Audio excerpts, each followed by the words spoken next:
আমি সাহাবীদের কথা বললাম, সাহাবীদের পরের দরজা ইমাম সাহেব হুজুরগণের চার ইমাম, ইমামে আজম আবু হানিফা, ইমামে মালিক, ইমাম শাফি, ইমাম আহমদ বিন হাম্বল। ইমামে আজম আবু হানিফা রাহমাতুল্লাহ আলাইহি জন্ম ভিটা ইরাকের কুফা। এদিক ওদিক করলে ঘরে যাবে না, করছি জীবনী কিনে হবে না, যা ভাবছেন তা নয়, মাফ করবে না আমাকে। ইরাকের কুফা চার ইমামের আর এক ইমাম, ইমাম মালিক হুজুরের জন্ম ভিটা মদিনাতুল মুনাওয়ারা।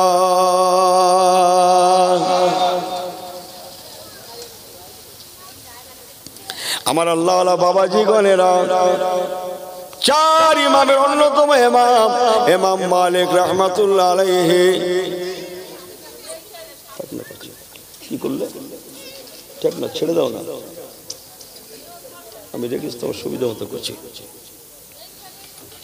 হযরত ইমামে মালিক রাহমাতুল্লাহ আলাইহি উনি যেহেতু চার ইমামের অন্যতম ইমাম, 93 হিজরিতে হুজুর জন্মগ্রহণ করেছিলেন। ইমাম মালিক 179 হিজরিতে ইমাম মালিক হুজুর ইন্তেকাল করেছিলেন। এখানটায় বড্ড আলোচনা হচ্ছে হুজুর। আমার আল্লাহ বাবাজেরা, ইমাম মালিক রাহমাতুল্লাহ আলাইহি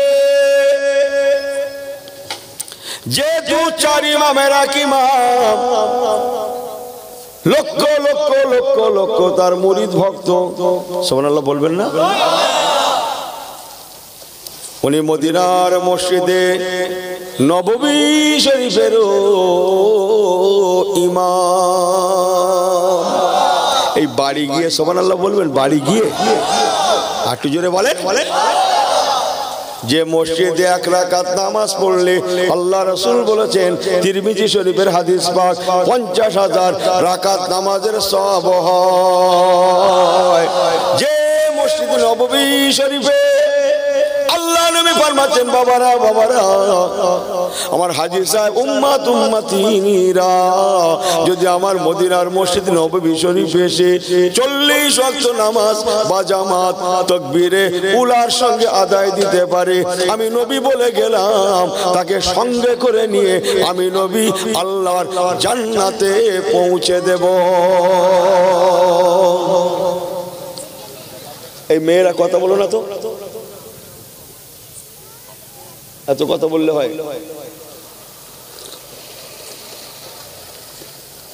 হযরত ইমামে মালিক রাহমাতুল্লাহ আলাইহি ওই মসজিদ নববী শরীফের ইমাম।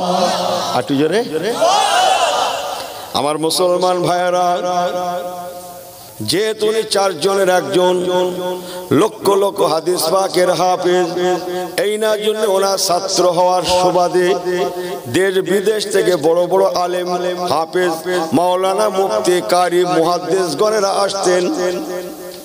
আমাদের মতো মৌলবী না, ওনার দরবারে যারা ছাত্র তাদের জুতো সোজা করার মতো ক্ষমতা যোগ্যতা আমি আমার নেই। বোঝেন কিছু? জুতোটা সোজা করার মতো যোগ্যতা আমার নাই। হ্যাঁ, বিশ্বের তাবড় তাবড় আলেমরা ওনার ছাত্র, সুবহানাল্লাহ বলবেন না? হযরত ইমামে মালিক রাহমাতুল্লাহ আলাইহি হুজুর আমার আল্লাহ পাকের নামাজের পরে মদিনার মসজিদ নববী শরীফে কোরআন হাদিসের তালিম দার্স দেন। শত শত আলেমগণেরা, বিশ্বের তাবড় তাবড় আলেমেরা ওনার দরবারে ছাত্র হয়ে ক্লাস করেন। ক্লাস এক একজনের পড়া শেষ হয়ে যায়, সে তার বাড়িতে রওনা হয়ে যায়। কারো বাড়ি ইরাকে, কোন ছাত্রের বাড়ি ইরাকে, তো কারো বাড়ি ইরানে, কারো বাড়ি রাশিয়াতে। আমি কি গল্প করছি? ভুল বলছি? ডাকেন কেতাবে আলমদের ডাকেন। কোন ছাত্রের বাড়ি ইরাকে তো কারো বাড়ি ইরানে, পারস্যে, রোমে, রাশিয়াতে, বোখারাতে, হ্যাঁ কারো বাড়ি ইরাকে, কারো বাড়ি বাগদাদে। ইনি মনে করছে মদিনা থেকে বাগদাদ মনে হয় এখান থেকে ঘটকপুকুর হবে।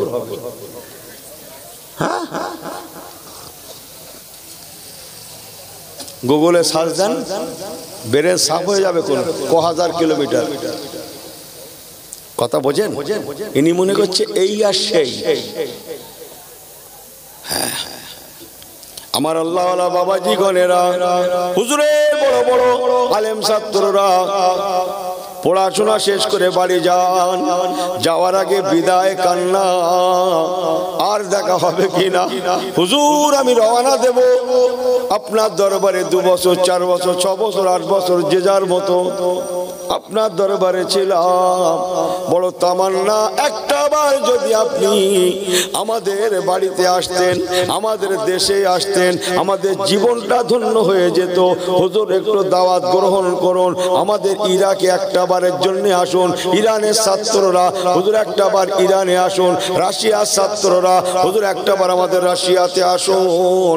কি বলে বোখারার ছাত্ররা হুজুর একবার আমাদের বোখারাতে আসুন, বাগদাদের ছাত্ররা হুজুর একবার আমাদের বাগদাদে আসুন। দয়া করে একটা দাওয়াত গ্রহণ করুন, আপনাকে মেহনত দেওয়ার লাগবে না, আপনি যাবেন, এটাই আমাদের জন্য যথেষ্ট।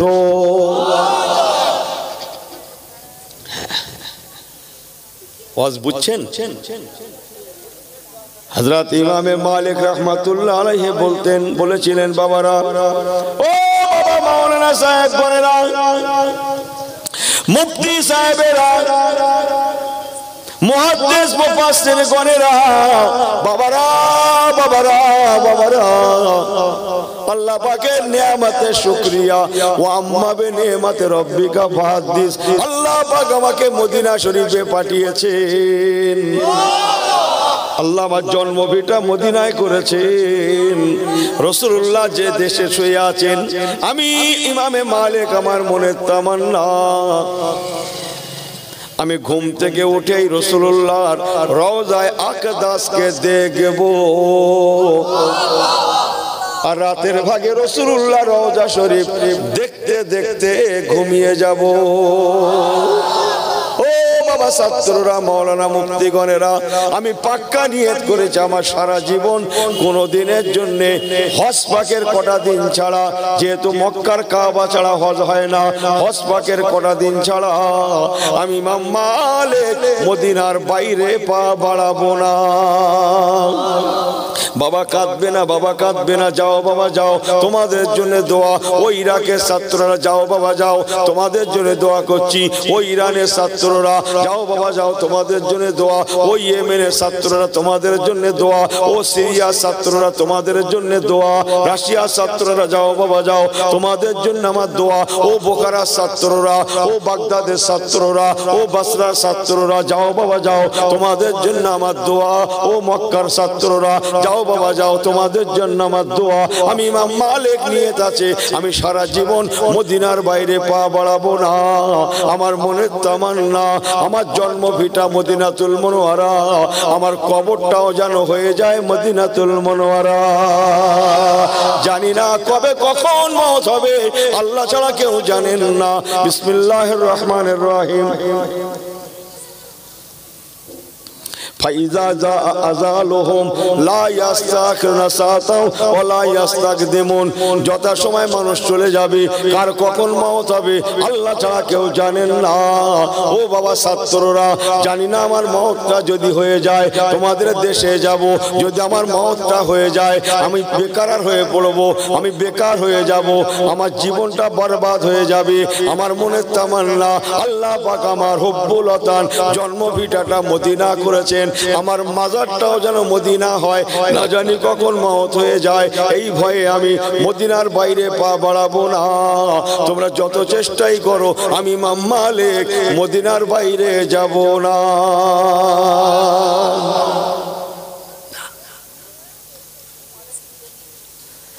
খালি পায়ে চলতেন। মদিনা শরীফে খালি পায়ে চলতেন, অথচ 4 ইমামের একই নাম। আর এনার গরম কি, ইনি কড়া লোকের একটা কি হয়েছে, আমাকে মাফ করবেন, এই গ্রামের কোনো কথা বলছি না, কিন্তু আপনারা রাগ করবেন না, জন্য যা কথা হচ্ছে অন্য গ্রামের, এ গ্রামের কোনো কথা হবে না, এরা ভালো লোক, এরা দাওয়াত করেছে আমার, বোঝেন না কথা। গরম, গরমে গরমে শেষ, কারোর বংশের গরম, হ্যাঁ, কারো রূপের গরম, কারো অর্থে গরম, কারো পোশাকের গরম, কারো বিবির গরম, গরমে গরমে শেষ।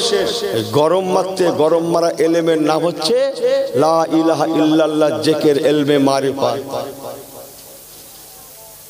আলেমদের এলেমের গরম, হাফেজদের তেলাওয়াতের গরম।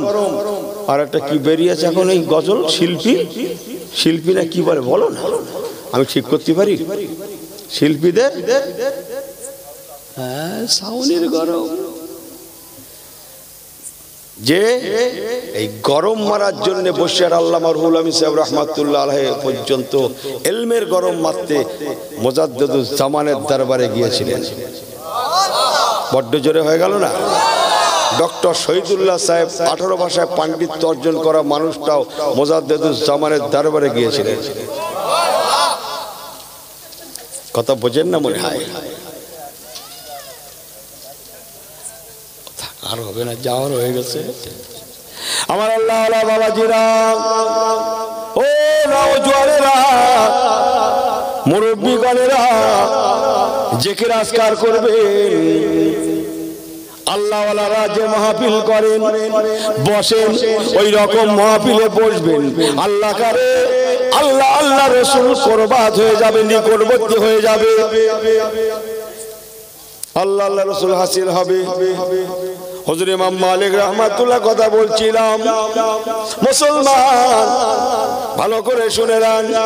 উনি প্রায় প্রায় বলতেন, আমার মনের তামান্না আওলাদে রাসূলদের সঙ্গে আমি মধুর ব্যবহার করব,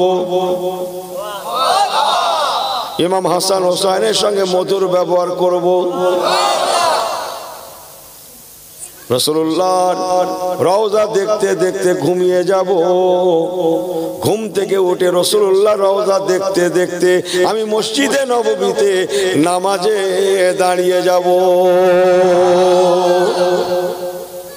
ও বাবা, আমার সাথ করো না, আমি যাব না, আমাকে তোমরা পাবে না। ওয়ালিল্লাহি আলান নাস হিজ্জুল বাইতি মান ইসতাতা ইলাইহি সাবিলা। আল্লাহ যে কটা দিন হজের জন্য রেখে দিয়েছেন, কেননা হজ মক্কা ছাড়া হজ হয় না, আল্লাহর কাবা ছাড়া হজ হয় না। হজ কোথায় হয়? কাবা শরীফ। হজ পাকে গেলে আল্লাহর কাবার মেহমান হতে হবে, আল্লাহর কাবা তওয়াফ করতে হবে, মিনা মুজদালিফা আরাফা যেতে হবে, 9 জিলহজ আরাফাতের ময়দানে অবস্থান করতে হবেই হবে। আহা, তওয়াফে জিয়ারত করতে হবেই হবে, মিনাতে যেতে হবে, মুজদালিফায় যেতে হবে, আল্লাহর কাবা তওয়াফ করতে হবে, অন্যথায় হাজি হতে পারবে না, হজ হবে না। তাই ইমাম মালিক রাহমাতুল্লাহ আলাইহি উনি হজের জন্য মাত্র সারা জীবনের মধ্যে যে কটা দিন, একান্ত কয়েকটা দিন হজের জন্য যে কটা দিন লাগে, সেই কটা দিনের জন্য উনি মক্কা এসেছিলেন। হজ করেন বটে, শুধু দোয়া চান, আল্লাহ আল্লাহ আল্লাহ আল্লাহ আল্লাহ আল্লাহ, আমি ইমাম মালিকের মওতটা যেন মক্কায় না হয়, আমার মরণটা যেন মদিনা যাওয়ার পরেই হয়, আমার রাসূলুল্লাহর দেশে হয়। আমি ইমাম মালিক, আমার তামান্না রাসূলুল্লাহ যে মাটিতে শুয়ে আছেন, যে মদিনায় শুয়ে আছেন, ওই মদিনায় শুয়ে যাব।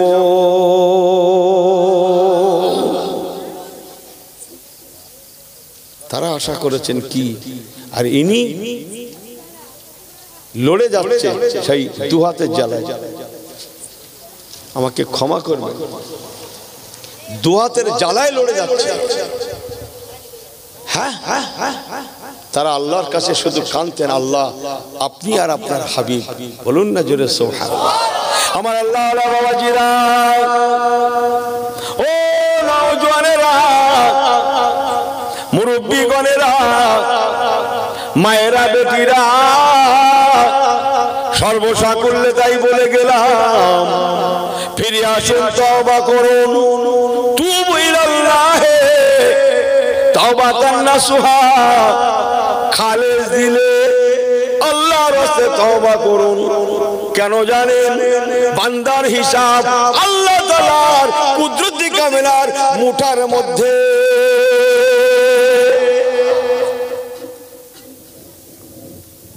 কে কি হবে না হবে সব আল্লাহর হিসাবে আছে।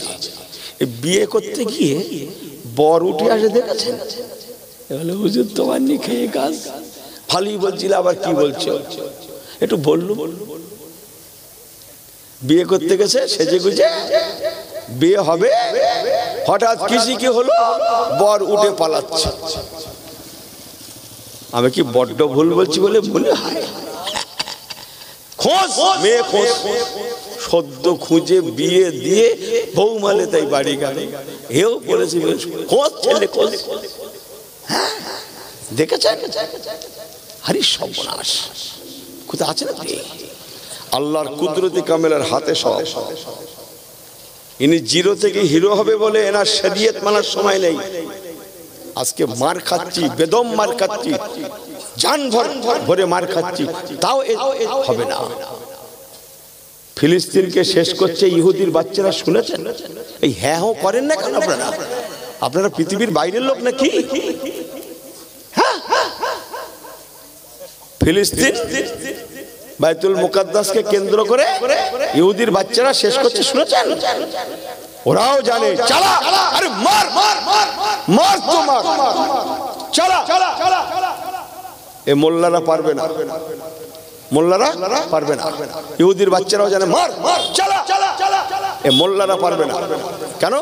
মোল্লাদের কেতাবে লেখা আছে, এদের ধর্মগ্রন্থে লেখা আছে, এদের নবী বলেছেন, হযরত মুহাম্মদ সাল্লাল্লাহু আলাইহি ওয়াসাল্লাম বলেছেন, ততদিন পর্যন্ত মুসলমান মার খাবে যতদিন পর্যন্ত মুসলমানের ফজরের নামাজের মুসল্লির সংখ্যা জুম্মার নামাজের ন্যায় না হবে। আমার কথা কিছু বুঝে আসে? এই কথা বুঝে আসে? কতদিন ফজরের জামাতে মুসল্লির সংখ্যা কিসের ন্যায় হওয়ার কথা বলেছেন? জুমার নামাজের মুসল্লির ন্যায় না হবে। এরা মার খেয়েই যাবে, মার খেয়েই যাবে, এ মারি কোন হাফ টাইম হবে না। ওরা জানে, চালা, মোল্লা পারবে না। মোল্লাদের নবী বলেছে, ধর্মগ্রন্থে লেখা আছে, ওনাদের পয়গম্বর বলেছেন, ওনাদের আবার বলেছেন, ততদিন পর্যন্ত এরা জয়ের পতাকা দেখবে না, যতদিন না এরা পরিবর্তন হয়ে আল্লাহমুখী হয়ে মসজিদকে আঁকড়ে ধরে মসজিদের মুসল্লি হতে হতে ফজরের নামাজে মুসল্লির সংখ্যা কিসের মতো? বিসমিল্লাহির রহমানির রহিম। ইয়া আইয়ুহাল্লাযিনা আমানু ইযা নুদিয়া লিস-সালাতি মিন ইয়াউমিল জুমআ, জুমার নামাজের ন্যায় না হবে ততদিন ইমানদাররা পারবে না। এই কথার মধ্যে কিছু নেওয়ার আছে, নেওয়ার আছে। হ্যাঁ, যার ওসিলায় সিন্নি খেলেন, মোল্লা চিনলেন না। আপনি কি জানেন আগেকার নবী আলাইহিস সালামদের জামানায় মসজিদ ছাড়া নামাজ হতো না? জানেন মশলা? জানেন আগেকার নবী আলাইহিস সালামদের পিরিয়ডে মসজিদ ব্যতি রেখে নামাজ পড়া জায়েজ ছিল না। যা ভাবছেন তা নয়, অত সস্তা না। মসজিদে যেতে হবে, তবে নামাজ হবে। আমার আপনার নবী, নূর নবী, রাহমাতুল আলামিন হুজুর আমার আল্লাহ পাকের দরবারে দোয়া করলেন, আল্লাহ আমার উম্মতদের হায়াত কম হবে, এরা হারাম হালাল দেখতে গিয়ে বেশিরভাগেরা রুটিওয়ালা, রিকশাওয়ালা হবে, ঠেলাওয়ালা, বড় বলা মোটে মজদুর হবে, দিন মজুর, ক্ষেত মজুর হবে। ও রব্বি আল্লাহ, আগেকার পয়গম্বর আলাইহিমুস সালাতু ওয়াস সালাম আজমাইন গণের জামানার নাই আমার উম্মতদের জন্য আল মসজিদু বাইতুল্লাহ মসজিদ ছাড়া যদি নামাজ জায়েজ না হয় আমার অধিকাংশ উম্মতি জাহান্নামী হয়ে যাবে। আল্লাহ পাক আপনার দরবারে দোয়া, আমি যে আপনার হাবিব, আমি যে আপনার পেয়ারা পয়গম্বর, আমার উম্মতিদের জন্য আমি নবী দোয়া চাইছি আল্লাহ পাক ওই আইনটাকে উঠিয়ে নেন। আমার তামান্না আমার উম্মতিদের জন্য তামাম পৃথিবীটা আল্লাহ যদি আপনি মসজিদ করে দিতেন, আর জোরে বলেন আল্লাহ যদি আপনি মসজিদ বানিয়ে দিতেন, আমি নবী বড় খুশি হয়ে যেতাম, যাতে করে আমার উম্মতিরা যেখানে ইচ্ছা সেখানে সেজদা দিতে পারে, তাহলে ওরা নাজাত পেয়ে যাবে। আল্লাহ আল্লাহ আল্লাহ আল্লাহ আল্লাহ আপনার দরবারে দোয়া, আগেকার নবী আলাইহিস সালাম দেন নাই আইনটা রাখবেন না, আমার উম্মতিদের জন্য তামাম পৃথিবীটা আপনি মসজিদ করে দেন। আহা, নবী আমার দুটো হাত তুলে দোয়া চাইছেন। قال رسول الله صلى الله عليه وسلم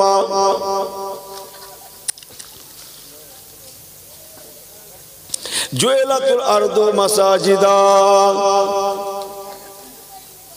ভাই আমার ভালো করে শুনেলেন, নবী আমার বলেছেন আল্লাহ পাক জুয়েলাতুল আরদু মাসাজিদা, জুয়েলাতুল আরদু বেনায়া জমিন को मसाजिदा मस्जिद करके ओ रब्बी अल्लाह तमाम पृथ्वीटा अपनी मस्जिद करे देन।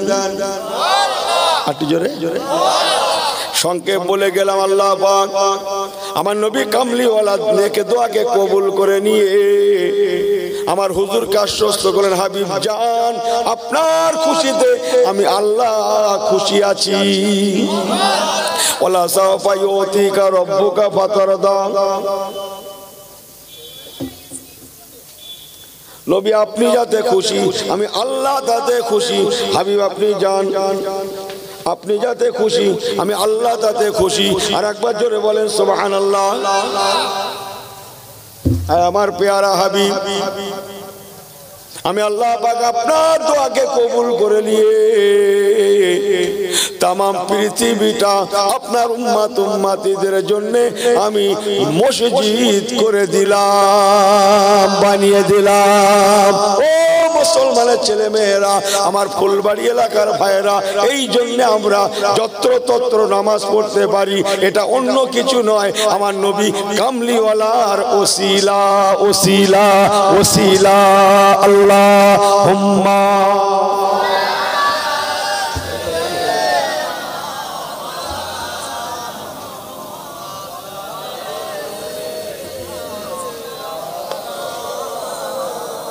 আরেকটু জোরে আল্লাহুম্মা।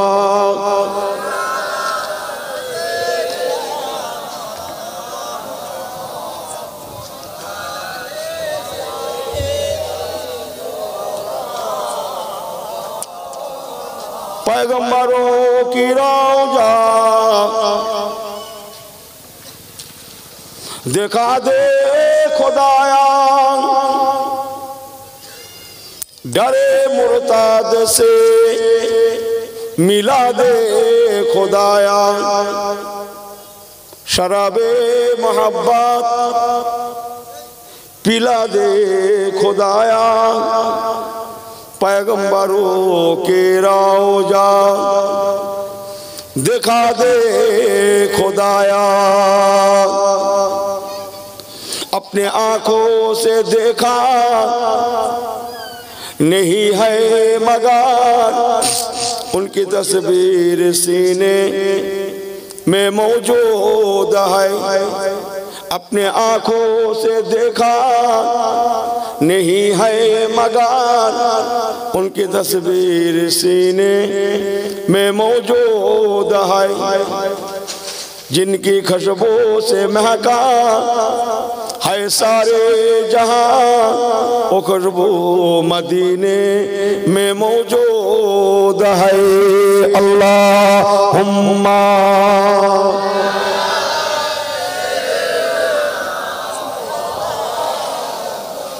खूब मोहब्बत वाला आले।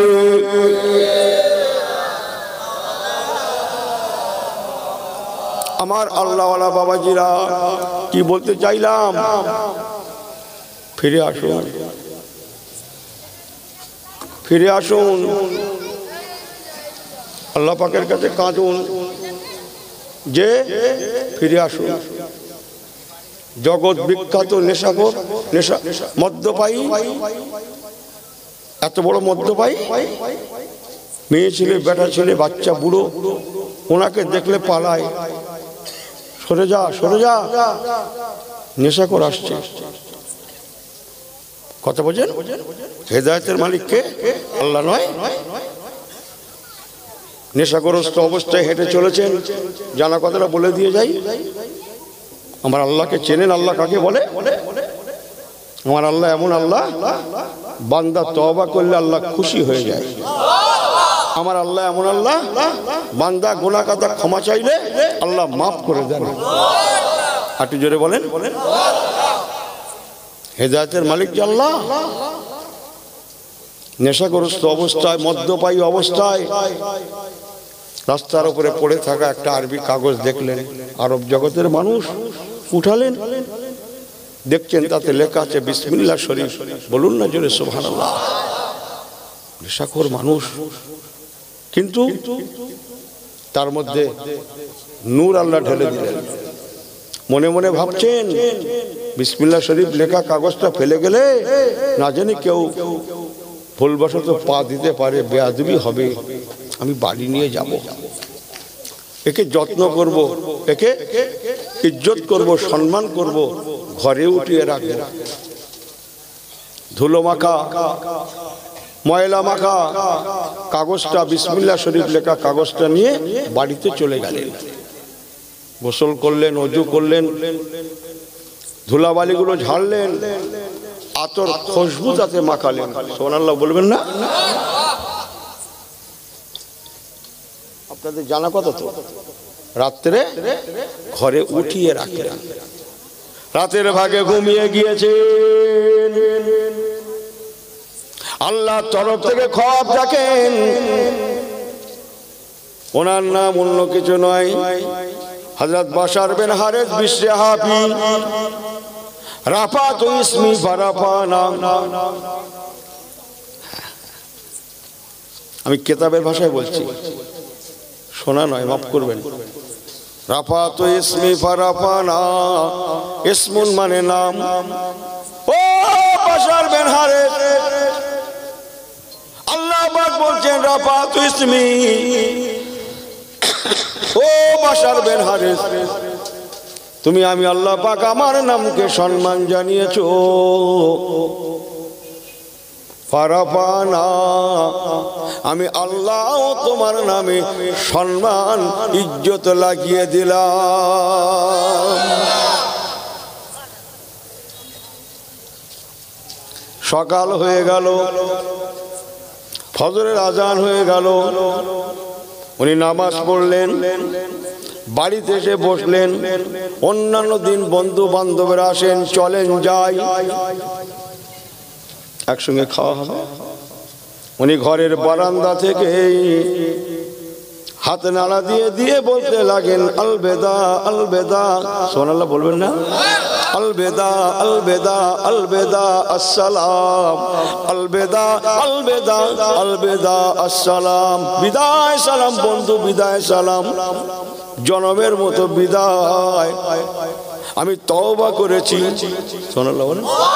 আমি আল্লাহকে চিনেছি, আমি নবীকে চিনেছি, আমি তওবা করেছি, আমি আল্লাহ আল্লাহ রসুল পেয়ে গিয়েছি, আমি সেজদা করেছি, আমি রুকু করেছি, আমি তওবা করেছি, আর আমি নেশা করব না। বিদায় বন্ধু বিদায়, এখন থেকে আমি আল্লাহর পথের পথিক হয়ে গেলাম। এমন পথে মহব্বতের প্রতীক হলেন, জগৎ জোড়া শুধু আল্লাহওয়ালা হলেন না, 4 ইমামের এক ইমাম, ইমাম আহমদ বিন হাম্বল হুজুরের মতো মানুষ ওনার কাছে বায়াত মুরিদ হয়ে গেলেন। যে আর ইনি সামান্য লোভ ছাড়তে পারছে না, সামান্য লোভ সম্ভ্রম করুন, কি হবে? কোনো মজা নেই। দুনিয়ায় বিরাট কিছু হয়ে বড় মৌলানা, বড় মুফতি, বড় হাজি, বড় হুজুর, বড় পীর, বড় মাস্টার, বড় ডাক্তার, হ্যাঁ না, এতে কোনো মজা নেই। বড় বক্তা, এতে কোনো মজা নেই। মজা আছে কেবল আল্লাহ আল্লাহ রসুলের পাগল হওয়াতে। জোরে বলুন না সুবহানাল্লাহ। আল্লাহ আল্লাহ রসুলের জন্য পাগল হওয়ার মধ্যেই মজা লুকিয়ে আছে, এতে কোনো মজা নাই। আমি বলে থাকি, হযরত ওমর ফারুক হুজুরের কথা বলছিলাম, 2,40,00,000 বর্গ কিলোমিটার এলাকার উনি 1 সপ্তাহের অধিপতি ছিলেন। না, মজা নাই। আমি ওমর মজা পাবো সেই দিন, যেদিন আমি জানতে পারবো, আমি শুনতে পাবো আমার মাজারটা রাসূলুল্লাহর পাশে হয়ে যাবে। আমি সেই দিন শান্তি পাবো। 2,40,00,000 বর্গ মাইল এলাকার আমি 1 সপ্তাহের অধিপতি। জগৎ তাদের কথা শুনতো না। আপনার কথা কে শোনে? আমিও ভালো জানি। কেন বলেন তো? আমার কথা যেমন শোনে না, আপনারা তেমন ভাই তো। হ্যাঁ, আরে সর্বনাশ, বাইরে খুলে রেখেছে 2টো জুতো, একটা আউট, কুত্তালে চলে গেছে, কুত্তালে চলে গেছে। আমি লোকের দোষ দিচ্ছি না, বলো, একটালে চলে গেছে। কেন? ওরে একটু মারধর করেছিল, আসে সবসময় ঘন ঘন, ইট মেরেছে, ও রেগে আছে। এ হুজুরের জুতো আমি লবই। সত্যি একদম যে কথা সেই কাজ, যে কথা সেই কাজ। একটা জুতো বাড়ির সামনে, আর একটা জুতো সেই তেমাতার মাথার মনে, তারে দাঁত দিয়ে চিবিয়ে শেষ করে দিয়ে। অথচ আল্লাহ বলছে, তোর একটা পশমও কেউ চিবাতে পারবে না, হেলাতে পারবে না, আমি আল্লাহ তোর জিম্মাদার হয়ে যাব। জোরে বলুন, আর একটু জোরে বলেন। আসহাবে কাহাবের কথা শুনেননি? 7 জন যুবক, তার ঈমান বাঁচানোর জন্য, আমি ঘটনা বলছি না, একটু জাস্টাস। ঈসা আলাইহিস সালামের জামানার এক অত্যাচারী বাদশা ফতোয়া দিল, আমার রাজত্বে বাঁচতে গেলে আল্লাহ আল্লাহ করা চলবে না, এ টুপি দাড়ি চলবে না, জুব্বা টুব্বা চলবে না। সাধারণ লোক বিপদে পড়ে গেল। ওনার মন্ত্রীদের মধ্যে 6-7 জন ছিলেন ইমানদার, নওজোয়ান যুবক মন্ত্রী, বড় ইমানদার। তারা চিন্তা করলো, আজকে প্রজাদের বলেছে, কালকে আমাদের বলবে, মন্ত্রিত্ব থাকতে গেলে ওসব টুপি দাড়ি ছাড়ো, জুব্বা টুব্বা ছাড়ো, নামাজ কালাম ছাড়ো, তাহলে তো শেষ হয়ে যাবে। কি হবে বে? এ মন্ত্রিত্বে কি হবে? মারলাত, মন্ত্রিত্বে মারলাত, মারলাত, মন্ত্রিত্বে মারলাত। ব্যাস, যে কথা সেই কাজ। রাতের গভীরে বেরিয়ে গেলেন, সংক্ষেপ করছি। যাওয়াকালীন প্রতিমধ্যে একটা প্রতীককেও পেয়ে গেলেন, তিনি একটা মেষপালক। এনারা পিপাসিত হয়ে গেছিলেন। অনেক কথা আছে, একদিন ভালো করে শোনাবো, সময় আমার ঘড়ির দিকে তাকাচ্ছিলাম, যেহেতু হুজুর আসবে। পিপাসিত হয়ে গেলেন, এত পানি পিপাসায় পিপাসিত হয়ে গেলে, এই 7-8 জন মানুষ কাছে যাচ্ছিল, সব শেষ হয়ে গেছে। এক্ষুনি পানি না পান করলে মারা পড়ে যাবে। আরব দেশ, মরুভূমির দেশ, গরম দেশ। তাই মেষপালকের কথা চিন্তা করলেন। উনি মেষ, ভেড়া, বকরি চড়াচ্ছেন। এনারা শিক্ষিত মানুষ, উচ্চ শিক্ষিত মানুষ, মন্ত্রী মানুষ, জ্ঞানী মানুষ। এনারা ভাবলেন, এই মেষপালকটা স্থানীয় মানুষ, চলো ওর কাছে যাই, পানির সন্ধান দিলে উনি দিতে পারবে কোথায় পানি আছে। এ তার পশ্চিম বাংলা নয়, যেখানে সেখানে টিউবওয়েল তো আর নেই দেশে, এখন ঘরে ঘরে, তাই না? হ্যাঁ, উনি পানির সন্ধান দিতে পারবে। মেষপালক স্থানীয় মানুষ, যদি পানি একান্ত সন্ধান দিতে না পারে, ওনার এই শত শত মেষ, ভেড়া, বকরি আছে, এর মধ্যে থেকে নিশ্চয়ই কোনো মেষ, ভেড়া, বকরির স্তন থেকে দুগ্ধ হচ্ছে, একটু দুগ্ধ দহন করে যদি পান করায়, তাও আমরা বেঁচে যাব। চলো ভাই মেষপালক, বড় বিপদে আছে, বড় পিপাসিত, কলিজা শুকিয়ে যাচ্ছে, একটু পানির সন্ধান দেবেন? আপনার কাছে কি কোনো পানি আছে? থাকলে একটু পান করান। যদি না থাকে একটা ছাগলের দুগ্ধ দহন করে অন্তত একটু পান করান। মরে গেলাম প্রায়, আমরা ছুটে ছুটে আসছি। মেষপালক বললেন অবশ্যই আছে পানি, পানিও পান করাবো, দুগ্ধও পান করাবো, তবে আপনাদের সঠিক পরিচয় আগে দিতে হবে। আপনারা কে, কোথা থেকে আসছেন বলেন। আমি তো স্থানীয় মানুষ, সবাইকে চিনি, আপনাদের চিনতে পারছি না। আপনারা যদি পরিচয় দেন, সঠিক পরিচয়, তাহলে আমি অবশ্যই পানি পান করাবো। বলুন না জোরে সুবহানাল্লাহ। ইমানদার মিথ্যে কথা বলতে পারে? হ্যাঁ, এনারা বললেন বাবা এই ব্যাপার ভাই, আমরা হলাম বাদশাহ দাকিয়ানুসের মন্ত্রী সন্ত্রীদের সদস্য, আমরা হলাম ইমানদার, এই ব্যাপার রাজ আইন চালু হয়ে গেছে। তাই ইমান বাঁচানোর জন্য আমরা তার দেশ ছেড়ে পালাচ্ছি, অন্যত্র যাব, না খেয়ে মরে যাব, কিন্তু ইমানটা দিতে পারবো না। একটু জোরে। মুসলমান সব দিতে পারে, একটা জিনিস দিতে পারে না, সেটার নাম আল ঈমান বিল্লাহ। সব দেব, ইমান দেব না। মেষপালকও ছিলেন ইমানদার। ও মন্ত্রী সন্ত্রীগণেরা, এই নেন পানি পান করুন, আমার কাছে যা আছে পান করুন। মেষ ভেড়া বকরির দুগ্ধ দহন করে দিলাম, এটাও পান করুন। আর আমার একটা কথাকে রাখুন, আমি ওই ইসলাম ধর্মে বিশ্বাসী। ইন্নাদ-দীনা ইনদাল্লাহিল ইসলাম ওয়া আতাইনা ঈসা ইবনে মারইয়ামাল বাইয়িনা। তখন ঈসা রুহুল্লাহর জামানা, আমি ঈসা রুহুল্লাহ নবীতে বিশ্বাসী, ইনজিল কিতাবে বিশ্বাসী, আল্লাহ একে বিশ্বাসী। আমি রুকু সিজদা করি। যদি একটু সুযোগ দিতেন, আমি আমার মেয়ের ভেড়া বকরিগুলোকে আমার মনিবের কাছে বুঝে দিয়ে আমি আপনাদের সঙ্গী হয়ে ঈমান নিয়ে বাঁচতাম। অনেক কথা, শেষ কথা, উনিও সঙ্গী হয়ে গেলেন। মেষপালকের একটা কুকুর ছিল। আহা, কুকুর ভালো হতে গেলে ভালো সঙ্গ দিতে হবে। নামাজি হয়ে গেলে নামাজির সঙ্গে ওঠা বসা করতে হবে। রোজায় কষ্ট কমাতে গেলে রোজাদারের সঙ্গে ওঠা বসা করতে হবে। আর তা নাহলে একা একা থাকলি না ঘরের মধ্যে, আল্লাহ পাক বড় ভালো জানে ইফতার কবার হবে কি জানি, আল্লাহই জানে। হ্যাঁ, অনেক সময় বাড়িও হচ্ছে, আবার বাজারে গেছে, কি করা যাবে, সবাই মুড়ি ছোলা সেদ্ধ আলুর চপ প্যাঁচ করে নিয়ে ঘুরছে।